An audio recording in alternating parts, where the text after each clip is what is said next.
Bonsoir tout le monde, ce soir le programme est pas mal chargé, j'ai des news en pagaille, on va encore parler de ZK Sync parce qu'il y a des choses intéressantes à aller voir là-bas, on va aussi parler de Layer 0, ça devrait parler à tous les chasseurs d'airdrop, et on commence évidemment par la meilleure news de cette semaine, elle est toute fraîche, ça date d'aujourd'hui, Bitcoin a atteint à nouveau ce matin les 30 000 $, c'est plutôt cool, ça fait plaisir, et franchement honnêtement je m'y attendais pas, c'est arrivé assez soudainement, je suis parti me coucher lundi soir assez tôt, je me réveille mardi matin, il y a toutes les notifications là, Binance, Coinbase, etc. Ils mettent tous Bitcoin 30 000 $ et tout. J'étais refait dès le matin. Écoutez, de temps en temps, on a des bonnes nouvelles sur le marché crypto, on va pas s'en plaindre. Est-ce qu'il y a une raison derrière ça? Si j'ai bien compris, pas spécialement. Il pourrait y avoir les chiffres de l'inflation, je sais plus quoi. Ouais, c'est forcément une bonne news. Si par exemple, il y avait 5% d'inflation annoncée, qu'au final il y en a que 4, mais je suis pas convaincu à 100% que ce soit que ça qui ait fait pousser le Bitcoin. Honnêtement, peu importe qu'il y ait une raison ou pas, moi je vois le résultat, c'est plutôt cool, ça fait plutôt plaisir. Et on voit qu'on revient quand même d'assez loin. A priori, pour l'instant, en tout cas, ça m'étonnerait qu'on y retourne. Mais si jamais on devrait retourner faire un nouveau point bas, il faudrait faire quasiment à moins 50%. Ça devient un peu chaud. Même si je sens pas trop la deuxième partie de l'année 2023, je suis pas du tout convaincu qu'on retourne à 15-16 000 $. Et c'est pas pour me jeter des fleurs encore une fois ou quoi que ce soit, mais j'ai épinglé ce tweet parce que j'en suis assez fier. Je l'avais posté le 10 novembre 2022. J'avais eu le bon timing, on va dire. Enfin, bon timing. Sur mon screen, le Bitcoin était déjà remonté dans les 17 000, mais il était redescendu un petit peu entre temps. Bref, c'est des détails. Mais voilà, j'avais dit, les gens dans 2 semaines ou un peu plus tard, ce sera pourquoi j'ai pas acheté BTC en dessous de 16 000 $. MicroStrategy est revenu en profit, puisque leur moyenne d'achat sur Bitcoin c'est 29 803 $. Alors maintenant qu'ils sont revenus en profit, est-ce qu'ils vont continuer d'accumuler des Bitcoins ou pas? Bon, je suppose que oui, vu que ça a l'air d'être la stratégie de MicroStrategy et de Michael Saylor, le CEO, du coup le patron de MicroStrategy. Évidemment, de manière conséquente, Bitcoin a emmené avec lui la plupart des cryptos, notamment Ethereum, bon, même si il n'y a pas longtemps, Ethereum avait déjà été flirté un petit peu les 1900 $. Là, il est revenu un petit peu de manière gentillette, toujours autour des 1900 $. On va voir comment ça se passe là cette semaine. Ça va être assez intéressant parce que va y avoir la mise à jour Shanghai pour Ethereum. Donc la fameuse mise à jour, on va pouvoir retirer des Ethereum, du staking, etc. Théoriquement, il n'y a aucune raison que ça pose, que ça crée une grosse pression vendeuse sur Ethereum, puisqu'il y aura des limites de retrait, etc. Et les protocoles comme Lido, eux, ils vont permettre le retrait qu'en mai, si je dis pas de bêtises. J'ai pas retenu la news pour aujourd'hui, donc je vous partage ça aujourd'hui, mais quand même à vérifier si je dis pas de bêtises. Mais je l'ai vu passer et je sais pas comment ça va se passer pour les autres plateformes, genre il y a Anchor, il y a qui d'autre qui fait de l'Ether staké, il y a Frax. Là de tête ça me vient pas tout de suite, mais je sais qu'il y en a encore d'autres. Si jamais vous ne me connaissez toujours pas, je suis pas le seul à faire des lives sur la chaîne de Crypto Future, mais j'ai aussi ma propre chaîne YouTube sur laquelle je fais du contenu axé plus DeFi. Si vous ne me connaissez pas, n'hésitez pas à aller découvrir la chaîne. Si vous êtes sur la rediff, il y a le lien dans la description de cette vidéo. Si je peux vous conseiller un petit truc, c'est évidemment ma série Mon Portefeuille 2023, c'est le tutoriel ultime de la DeFi. Alors, première news du jour, un peu moins positive que Bitcoin dans le vert en ce moment, c'est Sentiment qui s'est fait hacker. Alors, il me semble qu'il y avait une valeur de à peu près 900 000 $, moins d'1 million en tout cas. C'était pas un gros hack sur Sentiment, mais mine de rien, ils ont quand même réussi à récupérer tous les fonds. Pour résumer très rapidement ce qui s'est passé, on dirait que Sentiment s'est fait hacker pour environ 500 000 $ sur Arbitrum. En réalité, c'était plus autour de 900 000.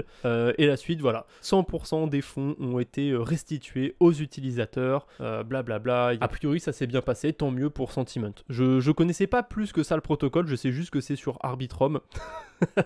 Et je crois que c'est un protocole de prêt d'emprunt. On l'a ici. Voilà. 1,1 million de $. C'était plus que 900 000, vous voyez. Petit coup de gueule de ma part, tant qu'on est sur les news un petit peu négatives. Crypto Colombo qui nous remonte les chiffres du vote. Donc le fameux vote de la loi influenceur, blablabla, crypto. 49 députés étaient présents sur 577. C'est moins de 10%. C'est vraiment pas beaucoup. Et sur ces 49, il y en a 30 qui ont travailler sur le texte. Donc le texte qui était clairement contre les influenceurs crypto, on va dire. Hein. Donc c'était 30 personnes qui étaient pour cette loi. Donc les dés étaient un petit peu pipés. Il y avait littéralement aucune chance que ça passe avec 49 votants. C'est la démocratie, ma petite dame. Si vous n'êtes pas contente, allez en Suisse. En Suisse, on peut acheter une carte cadeau Avalanche. Voilà, on peut acheter directement du Avax en carte cadeau dans des magasins. Alors je trouve ça plutôt cool. Par contre, ça n'a aucun sens, mon très cher Emine, ton tweet. Plus des applications décentralisées.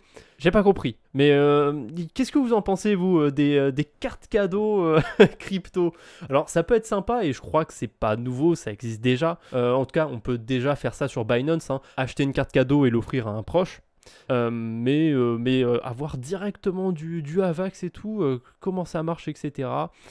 C'est quoi l'utilité? L'utilité, ce serait de potentiellement offrir des cryptos à tes proches. Ah, tu vois, à Noël, avant... À l'époque, moi, des fois, je demandais une carte PlayStation ou un truc comme ça quand j'étais plus jeune. Là, je pourrais demander une carte Avalanche. Ouais, du coup, quand j'étais gosse, j'aimais bien les jeux vidéo. Je vois pas pourquoi Avalanche m'aurait été utile. Mais ça, du coup, ça va être plus pour des adultes. Voilà, vous avez votre tonton, vous savez qu'il a du Bitcoin, je sais pas quoi. Hop, vous lui achetez une carte cadeau Avalanche. C'est sympa, mais qui va acheter? Les personnes qui connaissent le milieu ne vont pas l'acheter, je pense. Mais après, le qui va l'acheter, c'est plus... Je pense que ça va être des gens, soit des gens qui veulent convertir, entre guillemets, leurs proches aux crypto. Voilà.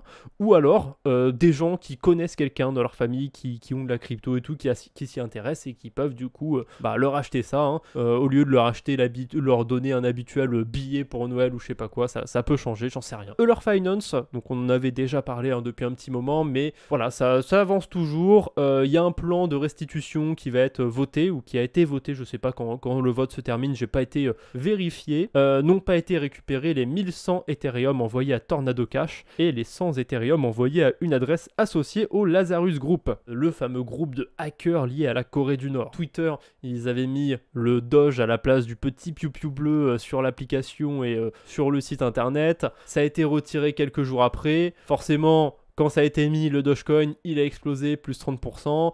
Et ensuite, quand ça a été retiré, on peut le voir ici, hein, le Dogecoin a corrigé. Assez logique, hein, c'était assez prévisible. Mais mine de rien, sur le graphique, on peut voir quand même que Dogecoin est plus haut qu'avant cette affaire. Ça a profité au Dogecoin. Alors celle-ci, c'est la plus marrante. Je vous l'ai laissée pour la fin.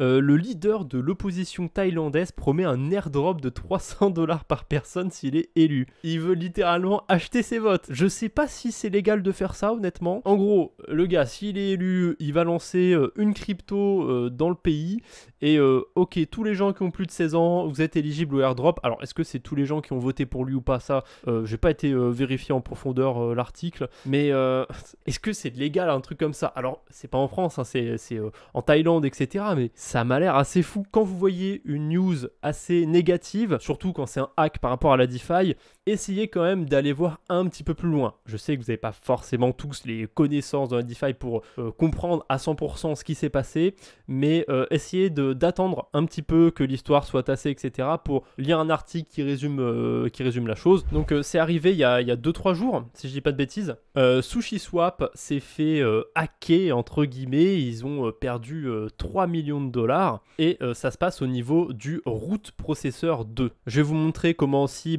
on peut faire si jamais vous avez utilisé SushiSwap ces derniers jours ou dans les 2 dernières semaines, je crois, un truc comme ça, un délai comme ça. Il faut absolument revoker un smart contract. Pour l'instant, ça vous dit rien du tout cette phrase, mais restez sur la partie de ce live. Vous allez comprendre ce que ça veut dire revoker un smart contract et vous allez savoir le faire. Il y a eu un problème d'approval sur Sushi, sur un contrat qui s'appelle root processor 2.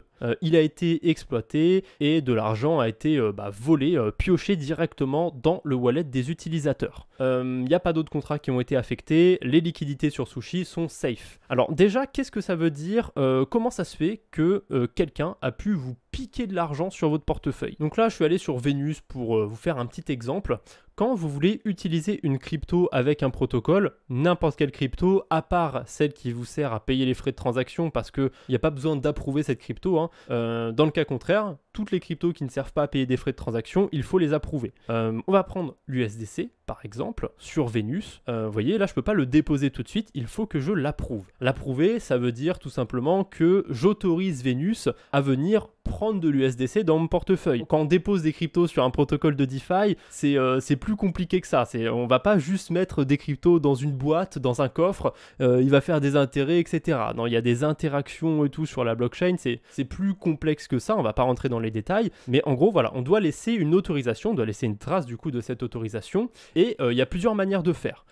Généralement, les protocoles, ils vont vous faire approuver une quantité infinie, on peut le voir ici, si je mets mon curseur dessus, vous avez une idée de la quantité que c'est, il y a beaucoup de zéros, autant dire que je n'aurai jamais autant d'USDC dans ma vie pour atteindre cette limite. Donc si vous avez que 1000 $, 100 $, 500 $, peu importe à déposer, on va partir sur, allez, 500 $ dans mon exemple, et ben vous pouvez approuver juste 500 $, et ensuite quand vous aurez déposé vos 500 $, bah, l'approbation elle va retomber à zéro, et c'est bon, Vénus il n'aura plus le droit de vous prendre des cryptos dans votre portefeuille. Il y a un avantage quand même à approuver des quantités infinies, c'est que c'est surtout sur des protocoles où vous allez faire des échanges de crypto-monnaies.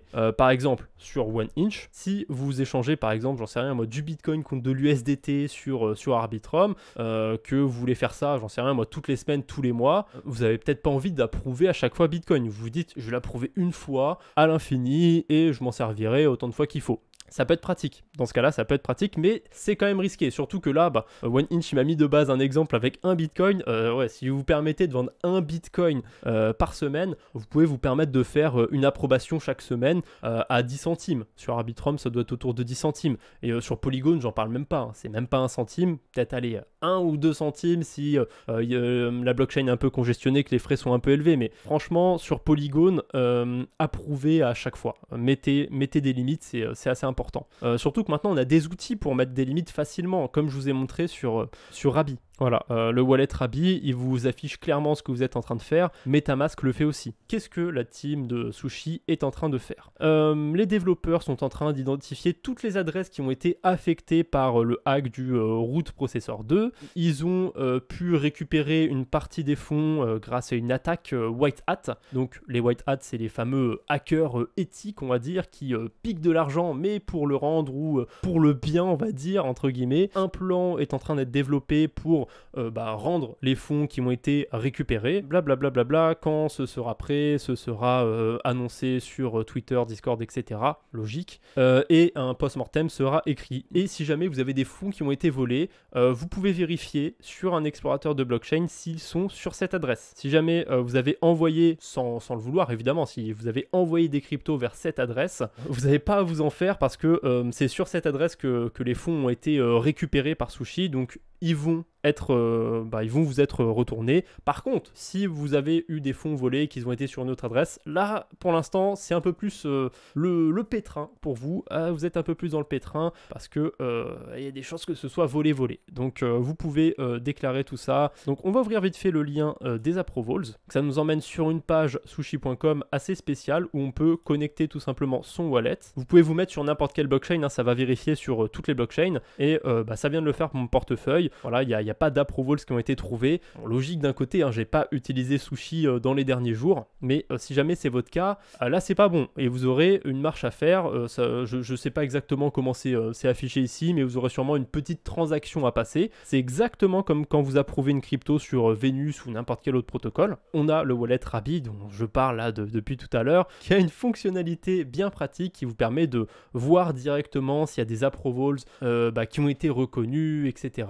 Donc vous allez sur le wallet, ça se trouve juste ici, approvals, et là si vous avez un contrat malicieux, il va s'afficher en tout premier. Pour le coup sur ce wallet, j'en ai pas. Alors ça ne m'étonnerait pas qu'un jour il y en ait un qui apparaisse parce que j'ai interagi avec tellement de trucs à la con sur la DeFi, ça me choquerait pas. D'ailleurs, je devrais un jour nettoyer un petit peu les approbations qu'il y a sur ce portefeuille. On a Revoke Cash qui est déployé sur beaucoup de blockchains. Vous avez de quoi faire ici. Hein. Je vais en voir passer 2 que je connais même pas pour le coup, même plus là. Vous avez de quoi faire. Vous avez vraiment de quoi faire. Il y a même les testnets, vous voyez. Donc Revoke.cash, un outil à mettre dans vos favoris. Il n'y a pas longtemps, je vous ai fait un sujet sur les airdrops, comment farmer un airdrop, etc. Et on va reparler un petit peu de ZK-Sync. Mais juste avant, pourquoi j'ai pas parlé de MetaMask? MetaMask, ils ont un outil de swap qui fonctionne comme OneInch, ou plutôt comme DeFi Llama, comme InFinance, des outils que je vous ai déjà présentés qui vont vérifier où est-ce qu'on peut échanger des cryptos au meilleur prix, etc. Donc MetaMask, ils ont leur propre outil, sauf que pour moi, c'est clairement une grosse arnaque, parce que on peut choisir sur quelle blockchain on échange des cryptos. Déjà, niveau choix, bon, on a les principales, on va dire, sur la DeFi, mais ça manque un petit peu, je trouve. Et on va essayer d'échanger du Matic contre de l'USDT. Voilà, on s'en fout, on prend le premier stablecoin qui passe sous la main. On va essayer d'échanger 100 Matic contre de l'USDT. Si je connecte pas mon wallet, ça marche pas. Voilà, c'est bon, je suis connecté. Donc là, il va chercher. Est-ce qu'il peut trouver si j'ai pas les 100 Matic? A priori, je suis pas sûr. Je vais mettre 10 alors. Voilà, là, je peux cliquer sur Get Quotes, avoir des réponses. Et attention, voilà, je peux récupérer 11,122 USDT. On va aller maintenant sur un autre outil, celui de DeFi Llama, pourquoi pas. On va essayer d'échanger des Matic contre des USDT. Donc toujours 10. Là, je peux recevoir 11,22 $ à peu près.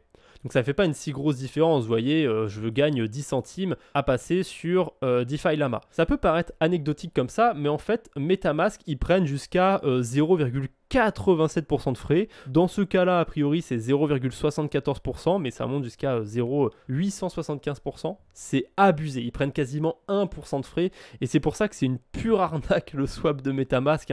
Quand vous utilisez le MetaAggregator de MinFinance ou de DeFi Llama, vous n'avez pas 1% de frais. DeFi Llama, ils vont pas venir vous taxer sur votre transaction. C'est pour ça que j'ai pas du tout parlé de MetaMask dans l'airdrop et que je le fais pas personnellement de mon côté. Peut-être qu'ils vont en faire un jour, j'en sais rien. Mais voilà, j'aime pas Consensus, j'aime pas leur outil. Voilà, vous voyez, ça vient de s'actualiser, 0,875% de frais. Il y a aussi un bridge, ça je sais pas par contre s'ils prennent des frais. Attendez, on va voir, on va tester en direct live. Voilà, ça prend en compte les frais de MetaMask, toujours MetaMask qui vient de prendre quasiment 1% de frais. Pour moi, c'est inconcevable d'utiliser un bridge qui vous prend 1% de frais. Donc là, pour envoyer 100 USDC de Polygon à Optimism, je devrais perdre quasiment 2 $. En ce moment, on a Mason Finance qui vous permet d'avoir 0 frais sur la plupart des blockchains. Ah, là, je perds 1,4 $. J'ai peut-être pas choisi le meilleur exemple pour mettre Mason en valeur. J'ai une deuxième carte sous le coude, c'est Jumper Exchange, un agrégateur de bridge. Et là, vous allez voir que ça va mieux marcher. Et là, il va me comparer plusieurs bridges. Et vous voyez, le meilleur retour que je peux avoir, c'est 99 $ et 81 centimes sur Multichain. Ou alors, j'ai un peu mieux sur Stargate, mais j'ai plus de frais de transaction. On passe un petit peu sur ZK-Sync parce que j'ai vu un tweet assez intéressant. C'est ZK-Sync eux-mêmes qui avaient cité un tweet et qui avaient mis 200 millions, voilà, ils ont atteint du coup 200 millions de TVL, il y a 200 millions de dollars sur la blockchain ZK-Sync ERA. J'avais fait tout un sujet dans le dernier live où vous avez montré comment potentiellement farmer un airdrop si un jour il y en a un sur ZK-Sync, les bonnes pratiques à faire. Et du coup, ça continue, ça continue d'augmenter, ça continue de pousser du côté de ZK-Sync, 200 millions de TVL, et j'ai été du coup voir la source et on a encore plus de données. C'est assez intéressant. Alors, on est sur Dune Analytics. Faudrait que je creuse beaucoup plus Dune Analytics, que je vous fasse un sujet aussi un jour dessus parce que c'est très intéressant ce qu'on peut trouver ici. On peut voir aussi sur chaque jour jusqu'aujourd'hui les gens qui ont déposé des cryptos sur la blockchain ZK-Sync. Bon, il y a quand même eu vers fin mars l'exode, on va dire. Les gens sont arrivés massivement sur ZK-Sync. Maintenant, il y en a un peu moins qui arrivent chaque jour, mais c'est déjà pas mal. On peut voir la petite ligne grise en cumulative, donc en comptant tout le monde, ça continue de monter et pour l'instant, ça n'a pas l'air de s'aplatir. On voit aussi à côté qu'il y a d'autres données. C'est une autre blockchain, c'est Polygon Merguez, Polygon Hermès, mais ça me fait rire de dire merguez. C'est pas Polygon ZKEVM. Non, si, c'est Polygon ZKEVM parce que c'est écrit ici. Mais j'ai l'impression que Polygon, il y a une troisième blockchain. J'ai rien compris à leur délire. Il faut qu'ils fassent un truc plus clair. Du coup, comme c'est pas clair encore dans mon esprit à 100% et que c'est pas le sujet de toute façon, je vais appeler ça Polygone Merguez. C'est très bien, moi ça me va. 3 millions de TVL, un petit peu plus frileux les gens sur Polygone Merguez. 13 000 personnes qui ont déposé des fonds sur Polygone Merguez. Et on peut voir que la TVL, elle est plutôt en augmentation, mais vous voyez que là c'est très droit, hein, ça continue encore de monter. Là c'est qu'à 3 millions et ça fait déjà un peu des aplats. Polygon, ils ont déjà leur blockchain avec leur token. Est-ce qu'il y a un grand intérêt à aller bridger des cryptos là-bas pour espérer un airdrop? Est-ce qu'ils vont lancer le Merguez token? Je sais pas. À gauche, on a ZK Sync, à droite, on a Polygone Merguez. Et on peut voir déjà ça juste. On le constate tout de suite en un regard. En jaune, on a les gens qui ont reçu l'airdrop d'Arbitrum. Et ben on voit que sur Polygone Hermès, c'est beaucoup de gens qui ont reçu l'airdrop d'Arbitrum, qui ont été tenter leur chance pour chasser un potentiel airdrop sur cette blockchain. Après, il y a beaucoup moins de personnes. Je vous remonte les chiffres, hein, 377 000 sur ZK Sync, 13 000 sur Polygone. Donc, est-ce que s'il y avait autant de personnes, on aurait toujours les mêmes graphiques? Je pense pas. À mon avis, les pionniers, les premiers qui vont aller sur des écosystèmes un petit peu plus reculés, c'est des gens qui ont l'habitude de farmer des airdrops et qui en ont déjà touché. Donc, ça m'étonne pas en fait de voir une si grosse différence entre les deux. Par contre, je m'attendais pas quand même à voir autant de personnes qui n'ont pas reçu l'airdrop d'Arbitrum sur ZK Sync, 70%. Les utilisateurs d'Arbitrum seulement sont un peu plus, même beaucoup plus représentés que les utilisateurs simples d'Optimism, et les gens qui utilisent aucun des deux représentent quand même une part non négligeable des deux côtés, mais surtout sur ZK Sync. Sur ZK Sync, on a énormément de nouveaux wallets, 40%. Donc c'est des wallets qui ont été créés le 24 mars du coup, vu que a priori les données ont été prises le 24 mars. Pas mal de wallets, quelques wallets aussi qui sont très jeunes, hein, un jour à une semaine à un mois, et on a ici un mois à un an. Pour moi ça reste relativement jeune, hein. Moi je sais très clairement que je serai dans cette catégorie là entre 1 et 3 ans sur mes différents wallets. C'est bien d'avoir 2-3 adresses quand ça marche, mais n'allez pas farmer des airdrops sur des tout petits protocoles, des tout petites blockchains avec 10-15 adresses. Vous allez payer tellement de frais, il y a des chances que même si un airdrop, si vous avez fait qu'une ou deux transactions sur une adresse, vous ne soyez pas éligible, donc vous ayez fait ça pour rien. Faites attention quand même. Moi, je privilégie au maximum 2-3 wallets, je pense qu'il n'y a aucun intérêt à aller au-dessus. Et si vous avez très peu de fonds, un wallet, c'est déjà bien. Pour continuer sur ZK Sync, en ce moment, il se passe un truc du côté de SyncSwap. Ça pourrait être le protocole qui s'établit en tant que protocole principal pour échanger des cryptos sur cette blockchain, hein. Sur la Binance Smart Chain, on a PancakeSwap par exemple. Sur Ethereum, on a Uniswap. Là, SyncSwap sur ZK Sync, c'est plutôt pas mal. Alors, ils ont un autre concurrent, c'est Mute. Ils ont tous les deux choisi une voie assez différente dans la manière de faire.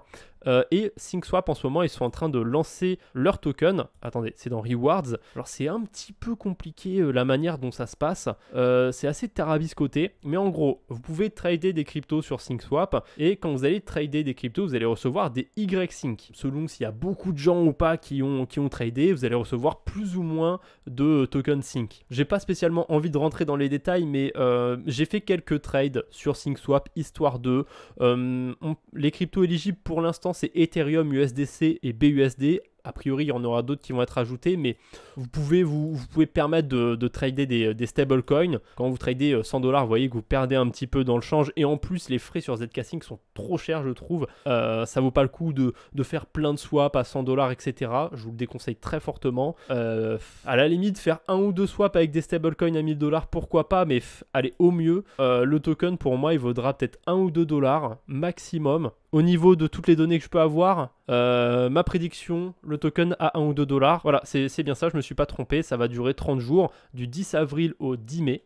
Et il y a 900 000 tokens qui vont être distribués sur cette airdrop, on va dire. En gros, pour l'instant, là, sur une journée, un peu plus d'une journée, il y a déjà 201 000 YSync qui ont été distribués.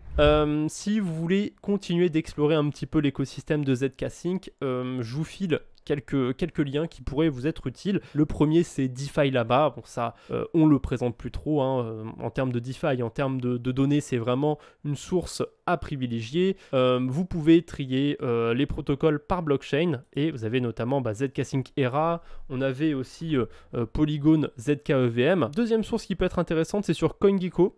vous avez une catégorie Zk-Sync écosystème. Alors comment je l'ai trouvé? Eh ben, j'ai tout simplement regardé le token de Mute Finance.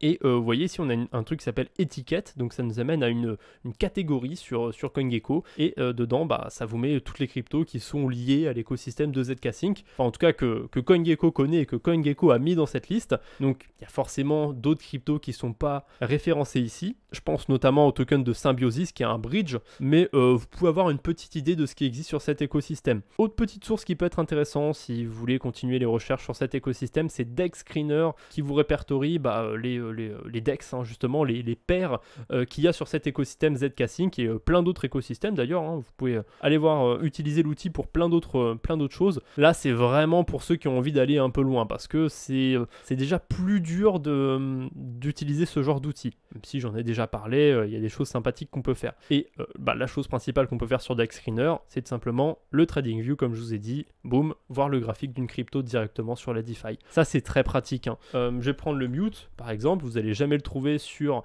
TradingView. Par contre, ici, il n'y a pas de souci. Vous l'avez. Hop, vous avez le graphique du token. Je peux vous recommander 2 threads pour Layer 0. J'avais prévu d'en parler un petit peu aujourd'hui, mais je pense que je vais faire assez rapide pour terminer ce live. Il y a le thread de Salazar Ethereum et le thread de Alex Wassi qui sont plutôt sympathiques. Salazar, il explique techniquement ce que c'est Layer 0 parce que Layer 0, c'est souvent comparé à un bridge. Il y a beaucoup de protocoles qui l'implémentent pour passer des cryptos d'une blockchain à une autre, mais la technologie derrière est plus complexe que ça. Le thread est en anglais, mais maintenant vous avez des outils, hein, vous avez Google Traduction qui fonctionne honnêtement plutôt bien pour traduire de l'anglais au français. Vous avez DeepL aussi, DEEPL. Ça nous dit aussi que Layer 0 a terminé une deuxième levée de fonds pour 120 millions de dollars et au total Layer 0 serait évalué à 3 milliards de dollars. C'est pas du tout anecdotique comme information parce que un projet pour qu'ils fassent un airdrop un jour, il faut qu'ils aient levé des fonds ou alors il faut qu'ils aient un moyen de générer des revenus. C'est assez évident. Et du coup, ce deuxième thread de Alex Wassi vous montre plusieurs protocoles qui utilisent Layer 0. Donc on a Stargate Finance qui est assez connu, Hashflow, Radiant Capital maintenant qui est assez connu vu qu'il a été listé sur Binance, il y a eu le Launchpad, etc. machin truc. Le Launchpool, pardon, c'est pas pareil. On a Woo Network a priori aussi qui l'utilise, je savais pas. Rage Trade, Holographics, ça Holograph je connaissais pas, c'est pour échanger des NFT d'une blockchain à une autre, pour bridger du coup des NFT, pourquoi pas, j'ai envie de vous dire. Bah tiens, là on a encore un autre graphique qui simplifie la manière dont Layer 0 fonctionne. C'est pas exactement comme un bridge, même si le résultat au final c'est le même, on envoie des cryptos d'une blockchain à une autre, mais on pourrait faire des trucs un peu plus poussés en fait avec Layer 0, mais on en reparlera je pense dans une autre vidéo, dans un autre live. Évidemment, les farmers d'airdrop sont là.